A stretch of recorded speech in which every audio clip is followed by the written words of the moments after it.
Bienvenue à tous et à toutes, je suis content de vous retrouver. Aujourd'hui, on va parler d'os. Vous allez trouver beaucoup d'informations que je vous donne dans les prochains contenus dans mon livre « Plus jamais malade », mon approche globale pour un corps en santé. Vous connaissez, pour certains d'entre vous, mes autres livres. Vous pouvez aussi y retrouver beaucoup d'informations. Alors, je vais vous montrer des exercices qu'on peut faire dans un contexte d'ostéoporose et je vais vous préparer aussi des exercices à faire en temps réel.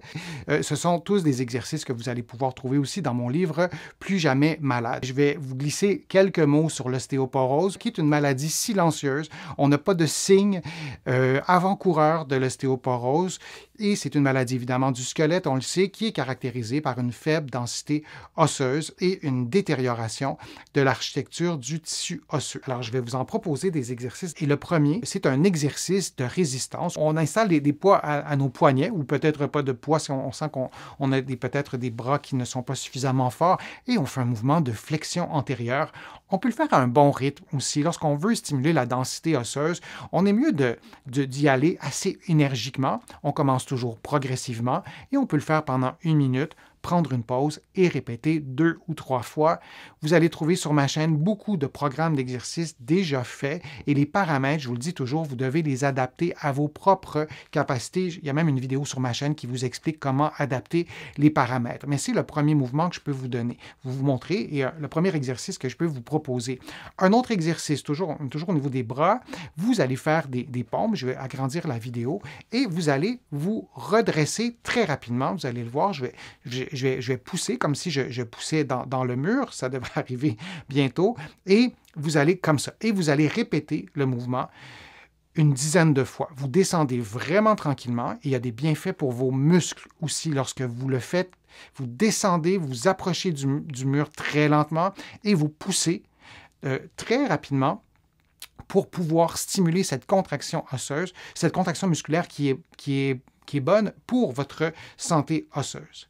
Un autre exercice que vous pouvez faire, cette fois-ci, je vous le montre, il se fait debout et c'est aussi un exercice d'équilibre. Vous vous tenez en équilibre sur un pied et vous tendez la bande élastique en la maintenant à l'horizontale et en la maintenant relativement éloignée de votre menton, de votre gorge ou dépendamment de votre morphologie, mais on veut que les bras soient à l'horizontale. Et vous allez donc contracter les muscles des membres supérieurs, ça va stimuler votre équilibre et lorsqu'on fait des exercices de cette façon-là, donc en équilibre sur un pied, on contracte aussi nos muscles fessiers, on contracte aussi les muscles des hanches, on contracte aussi les abdominaux. Ce sont des exercices qui sont complets. Et si vous n'avez qu'à en choisir un dans ce que je vous ai montré, peut-être choisir celui-là. Vous pourriez faire une variante aussi. Au lieu de tenir la tension pendant 10-20 secondes, vous pourriez faire des mouvements répétés. Donc, tendre l'élastique, relâcher tout de suite et faire 3 séries de 10. On veut contracter nos muscles et on veut le faire pendant au moins un total d'une vingtaine, d'une trentaine de minutes dans les exercices que je vous propose. Vous pourrez vous construire aussi le programme d'exercices que vous souhaitez avoir, ce que vous aimez faire. Vous pourrez enlever ce que vous aimez moins et choisir et garder ce que vous préférez. Un deuxième type d'exercice, des exercices avec impact. Donc, on veut avoir des vibrations, des percussions sur nos articulations à la mesure de notre condition de santé, de notre condition physique. Si on a des douleurs, on doit évidemment adapter tout ça, mais on ne doit surtout pas s'empêcher de bouger par peur de peut-être se blesser, peut-être faire quelque chose qu'on ne devrait pas. On y va progressivement. On demande l'opinion, si on a un problème médical, à nos professionnels de la santé, à un professionnel aussi de l'activité physique pour nous guider dans le dosage de l'activité physique. Moi, je traite beaucoup de personnes qui ont des problèmes d'arthrite, des enfants, mais aussi des personnes plus âgées.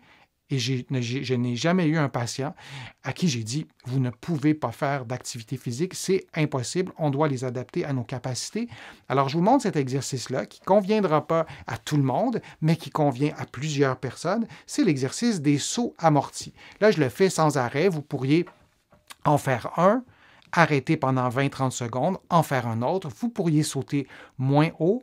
Vous pourriez avoir un tapis de yoga très épais pour amortir peut-être aussi l'impact lorsque vous revenez au sol. Vous pourriez le faire sans saut. seulement fléchir les genoux et vous redresser très rapidement. Alors, c'est un exemple d'exercice avec impact, mais ça pourrait être aussi monter les escaliers chez vous. Ça pourrait être une façon aussi de faire, mais il y en a vraiment plusieurs autres. Mais c'en est un que vous pouvez faire vraiment très facilement, sans équipement, sans accessoires. Troisième catégorie, des exercices d'équilibre. Ça aussi, c'est important. Oui, parce que ça stimule l'équilibre, mais ça stimule aussi les muscles, la force musculaire, l'endurance. Et il y en a vraiment plusieurs exercices qu'on peut faire, des exercices d'équilibre. Il y a deux catégories, des exercices statiques, comme vous voyez en ce moment, se tenir en équilibre sur un pied. Si c'est trop facile pour vous, vous le faites les yeux fermés. Si c'est trop facile, oui, vous le faites les yeux fermés. Si c'est trop difficile, vous le faites les yeux ouverts. Exercice d'équilibre statique. La deuxième catégorie d'exercices d'équilibre, ce sont des exercices d'équilibre dynamiques. Comme vous le voyez, vous vous tenez en équilibre sur un pied, mais avec l'autre jambe, dans cet exercice-ci, vous balancez votre pied. Vous pouvez faire l'exercice pendant 30 secondes, 1 minute, prendre une pause et répéter 2 ou 3 fois. C'est vrai aussi pour l'autre exercice, toujours en adaptant les paramètres à vos propres capacités physiques, en faisant les exercices dans un environnement sécuritaire, en plaçant peut-être le dos de votre main. C'est beaucoup mieux placer le dos de la main que de tenir, par exemple, une partie d'un meuble pour préserver son équilibre. Allez-y avec le dos de la main. Donc, faites l'exercice dans un environnement sécuritaire, mais souvenez-vous qu'on doit faire des exercices d'équilibre dynamique et des exercices d'équilibre statique. Il y a un autre type d'exercice d'équilibre que j'aime bien, c'est la marche à reculons. Je vous en ai déjà parlé. Évidemment, on s'assure de le faire dans un environnement sécuritaire. On fait quelques pas vers l'arrière, on se tourne et on refait quelques pas toujours vers l'arrière, mais en restant au même endroit pour éviter de tomber ou d'éviter les imprévus, disons. Mais c'est une bonne façon de travailler l'équilibre. C'est une bonne façon aussi de stimuler les muscles du mollet et beaucoup d'autres éléments de notre système musculo-squelettique lorsqu'on fait des exercices à reculons. Troisième catégorie, des exercices d'aérobie de mise en charge. Un exercice d'aérobie de non-mise en charge serait la natation, serait un petit peu aussi le vélo.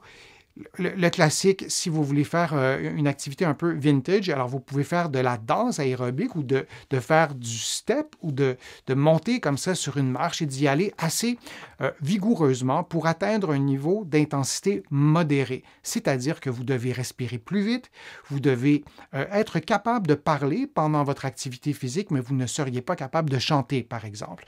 Et si vous êtes habitué à faire des exercices d'aérobie avec impact, des impacts légers, comme on voit en ce moment, vous pouvez aussi les faire à intensité soutenue. Combien de temps?